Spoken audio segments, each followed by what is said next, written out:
Olá pessoal, aqui é o Fábio da Boston Treinamentos e nessa videoaula vamos falar sobre estruturas de controle de repetição em lógica de programação. Bom, muitas vezes você precisa repetir um trecho de um programa ou uma função, um código, um pedacinho de um algoritmo diversas vezes em sequência. Tá? Nesse caso, nós podemos usar um loop para efetuar essa repetição quantas vezes forem necessárias, sem que você tenha de repetir o código diversas vezes. Então, lá no seu código-fonte, você não vai precisar escrever aquele mesmo trecho de algoritmo várias vezes em sequência. Você vai utilizar uma estrutura de controle que faz a repetição automatizada. E esses loops, eles são chamados de laços de repetição. Então, a gente vai chamar de loop toda estrutura de controle de repetição. Legal? Bom, a primeira estrutura que a gente vai estudar é a estrutura enquanto. Existem várias estruturas, o enquanto, o para, o repita. Aí, dependendo da linguagem de programação que você vai usar, podem existir outras. Tá? Aqui em lógica, a primeira que a gente estuda, que é a mais comum, é a estrutura enquanto. Como é que funciona a estrutura enquanto? Ela realiza um teste lógico no comecinho do loop, tá? E sempre que o teste lógico retornar um valor verdadeiro, os comandos associados à estrutura são executados. Então eu tenho um bloco de comandos que eu quero repetir várias vezes. Tá? Eu utilizo a estrutura enquanto e aplico uma condição. Enquanto a condição for verdadeira, os comandos são executados em sequência, tá? Quantas vezes forem necessários. Quando esse teste lógico retorna falso, então o laço é encerrado e o processamento volta lá para o seu programa principal. Então ele sai da estrutura enquanto, sai do loop enquanto. Tá? Então, característica principal da estrutura enquanto: realizo um teste lógico. Se o teste retorna verdadeiro, executo os comandos e volto para realizar o teste de novo. Enquanto o teste ficar retornando verdadeiro, eu vou executando aqueles comandos. Quando o teste retornar falso, eu saio da estrutura enquanto. Tá? A sintaxe da estrutura é essa daqui. Você usa a palavra enquanto, estabelece suas condições, que são testes lógicos, tá? Utilizando operadores lógicos e relacionais. Faça. E aí você coloca o seu bloco de instruções. Quantas instruções você precisar. Tá? Lembrando que essas instruções só serão executadas enquanto essas condições retornarem o valor lógico verdadeiro. Tá? Quando as condições retornarem o valor lógico falso, eu pulo para o fim enquanto e saio da estrutura. Tá? As condições podem ser quaisquer condições, você vai aplicar o teste lógico dependendo do que o seu programa pede. Tá? Vamos ver um fluxograma da estrutura de repetição enquanto. Ele é bem simples de entender. Tá? Você tem o teste lógico, que é a sua condição. Se o teste retorna verdadeiro, você executa as instruções e aí realiza o loop. Olha só, eu volto para a condição para testar de novo. Testo. Retornou verdadeiro? Executo de novo o código, as instruções e volto para fazer o teste de novo através do loop. Tá? Então aqui você tem um looping. Enquanto a condição retorna verdadeiro, eu vou executando as instruções e voltando. No momento em que a condição retornar falso, uma vez só, retornou falso, eu saio do loop e continuo no fluxo principal do meu programa.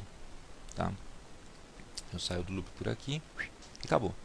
Aí eu não testo mais a condição e saio da estrutura enquanto. Tá? Bom, para entender legal como funciona, nada melhor do que um exemplo. Então vamos ver esse exemplo aqui. Queremos imprimir na tela os números de 1 a 10, usando a estrutura de repetição enquanto. Então suponhamos que eu quisesse imprimir na tela os números de 1 a 10, sem usar a estrutura de repetição. Como eu faria? Eu utilizaria 10 vezes o comando escreva. Escreva 1, escreva 2, escreva 3, escreva 4, até escreva 10. Tá? Com a estrutura enquanto, eu vou criar um algoritmozinho que toma um número e repete esse número incrementando. Então, na primeira vez que eu executo os comandos, o número vale 1, na segunda vez ele vale 2, na terceira vez ele vale 3, até o final. E vai escrevendo na tela o valor desse número. Tá? Qual é a vantagem? Você deve estar se perguntando. A vantagem é que o código vai ficar bem menor. Quanto maior o número de repetições, mais vale a pena utilizar esse código. Tá? Imagine se eu tivesse que imprimir os números de 1 a 1000.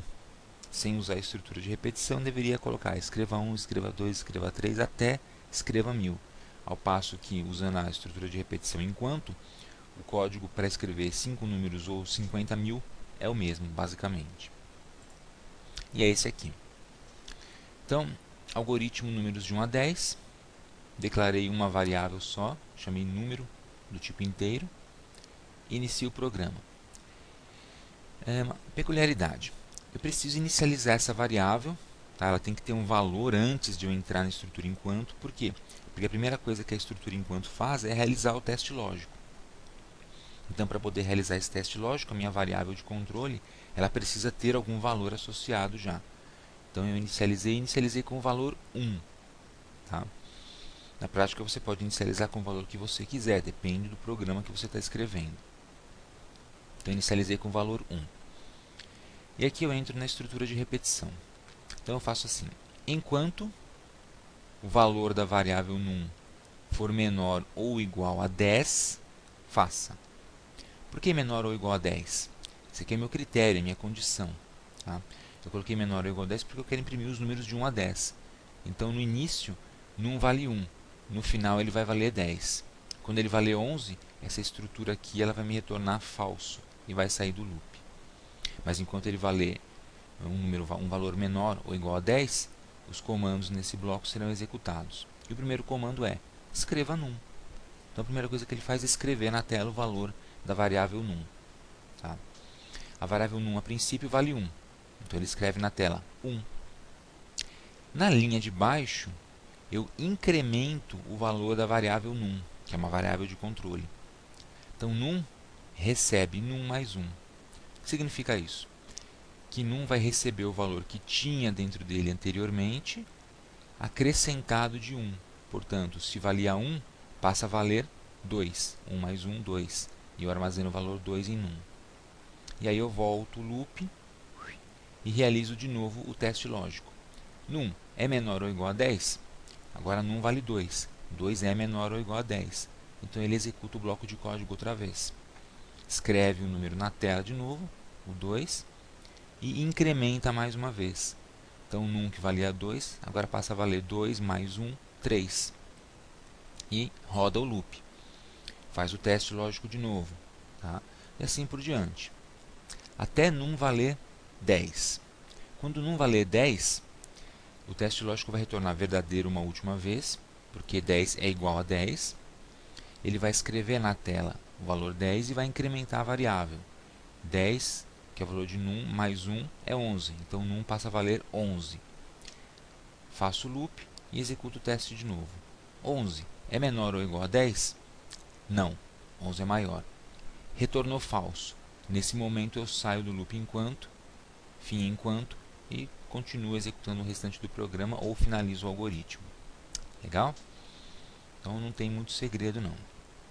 Tá. O fluxograma desse exemplo é esse aqui. Tá? Enquanto o número for menor ou igual a 10, retorna verdadeiro, escrevo num e incremento a variável de controle. E aí faço o loop. Testo de novo, se retornar verdadeiro, escrevo num outra vez, incremento a variável de controle de novo e retorno o loop. Tá? E assim sucessivamente.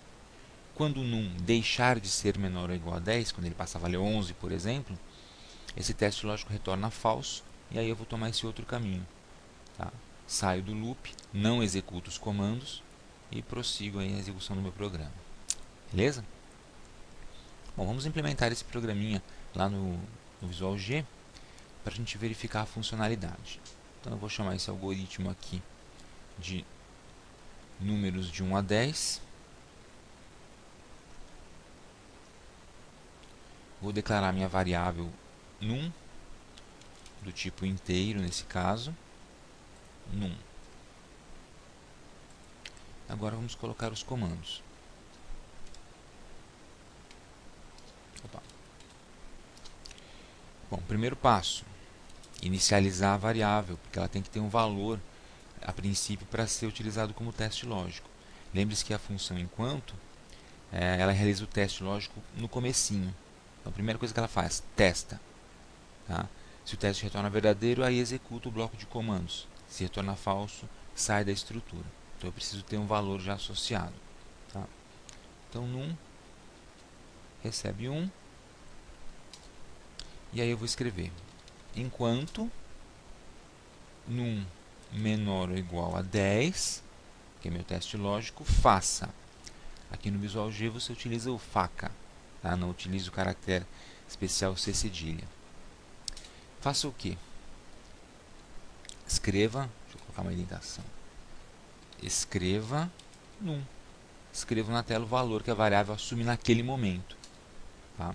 E incremento a variável. Então, num recebe num mais 1. Aí a variável passa a valer um valor diferente. E fim enquanto. Fim enquanto tudo junto, tá? Então, inicializo o num com 1. Verifico se o valor é menor ou igual a 10. Se for, executo esse bloco de comandos, que é escrever na tela o valor e incrementar a variável. Aí eu rodo o loop, ele volta para cá automaticamente, para o enquanto, e executo o teste de novo, tá? Enquanto ele retornar verdadeiro, ele fica aqui rodando e executando os códigos. Quando executar falso, ele sai do código, da estrutura enquanto. Vamos testar. Algoritmo, executar. Opa, temos um probleminha aqui. Então vamos consertar esse probleminha aqui. Sintaxe incorreta. Claro, eu usei o sinal de igual, que é o sinal padrão praticamente universal em programação, só que no Visual G é a setinha, tá? Então, de novo, algoritmo executar. Beleza, olha só, imprimir os números de 1 até 10 em sequência. Facinho, né? E se eu quisesse imprimir os números de 1 até 100? Basta colocar na minha condição enquanto num for menor ou igual a 100. Tá? E aí eu mando ele exibir, ele executar o código. Tá lá, exibir os números de 1 a 100. Só que ele ultrapassou a janela, né? Então eu vou mandar ele escrever um embaixo do outro, utilizando a função escreva L. Escreva a linha. Então, algoritmo executar, tá lá, de 1 até 100 executados aí rapidamente. Tá? E aí você vai notar, aqui no nosso visualizador de variáveis, que o valor final da variável num é 101. E esse 101 é justamente o valor que faz a estrutura enquanto retornar falso, para sair da estrutura e finalizar o algoritmo. Então, quando ele escreve o último número, o 100, a variável é incrementada mais uma vez, passa a valer 101, e quando o loop é testado de novo, retorna falso e sai da estrutura. Tá? Uma última observação, você precisa tomar muito cuidado e não esquecer de colocar o valor de incremento aqui. Tá? Essa linha de incremento é uma linha de controle e é uma linha de segurança também, porque ela garante a você que em determinado momento essa expressão vai retornar falso. Porque se essa expressão nunca retornar falso, você nunca sai do loop e fica executando esses comandos aqui dentro eternamente. É o que a gente chama de loop infinito, que é um erro de programação, na verdade. Tá? Então, o loop infinito é um erro até bastante comum. Tá? Você escreve o seu código de programação usando estruturas de repetição e não escreve, ou esquece, ou escreve incorretamente a estrutura que faz sair, né? O comando que faz sair do loop. E aí o loop ele fica rodando indefinidamente. Beleza? Bom, então é isso aí. Essa é a primeira estrutura de repetição que a gente estudou. É a estrutura enquanto, ela é muito usada e a gente vai usar ela muito em algoritmos mais complexos no futuro. Tá? Treine, faça outros exemplos, volte o vídeo, assista novamente se necessário. Tá? Aproveite para se inscrever no nosso canal do YouTube, curta a nossa página do Facebook Boston Treinamentos e acesse o nosso site www.bostontreinamentos.com.br. Obrigado por assistir a videoaula, pessoal, e até a próxima.